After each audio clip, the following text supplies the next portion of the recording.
আদালতের খবরে নজর থাকুক, কারণ পার্থ চট্টোপাধ্যায়ের জামিনের মামলা, সেখানে এক অদ্ভুত এক পরিস্থিতি তৈরি হচ্ছে যখন পার্থ চট্টোপাধ্যায়ের সঙ্গে কেজরিওয়ালের তুলনা করা হচ্ছে। অরবিন্দ কেজরিওয়াল,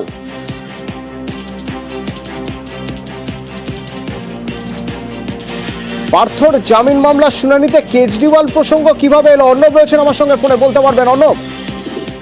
দেখো, আবগারি কেসে অরবিন্দ কেজরিওয়াল যেভাবে জামিন পেয়েছে, কারণ অরবিন্দ কেজরিওয়াল তার দল, তিনি মুখ্যমন্ত্রী দিল্লির, শুধু তাই নয় তিনি দলের চিফ, দুটো রাজ্যে এই মুহূর্তে ক্ষমতায় রয়েছে। সেই অরবিন্দ কেজরিওয়াল যদি জামিন পায় আবগারি কেসের মতো, সেখানেও দুর্নীতির মামলা ছিল, স্বজন পোষণের মামলা ছিল, তাহলে পার্থ চট্টোপাধ্যায় এই মুহূর্তে তৃণমূল কংগ্রেসের একজন সাধারণ সদস্যও নন।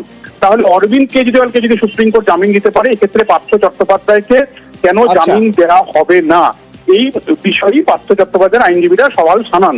এবং এক্ষেত্রে পার্থ চট্টোপাধ্যায় তিনি এই মুহূর্তে কোনো মন্ত্রী নন, তিনি এই মুহূর্তে কোনো দলের পদে নেই, তাই পার্থ চট্টোপাধ্যায় অনেক কম প্রভাবশালী, অর্থাৎ প্রভাবশালী যে কাঁটায় সিবিআই বারবার পার্থ চট্টোপাধ্যায়কে কিং মেকার, মাস্টার মাইন্ড, নিয়োগ দুর্নীতি বারবার বলে এসছে, কখনো ইডি কখনো সিবিআই, দুই কেন্দ্রীয় এজেন্সি, সেই প্রভাবশালী তত্ত্বকে কাটার জন্যই অরবিন্দ কেজরিওয়ালের যদি জামিন হতে পারে, মনীষ সিসোদিয়ার যদি জামিন হতে পারে, তাহলে অরবিন্দ কেজরিওয়ালের মতো প্রভাবশালী না হয়ে পার্থ চট্টোপাধ্যায় কেন জামিন হবে না, সেই সওয়াল সামনে এলো।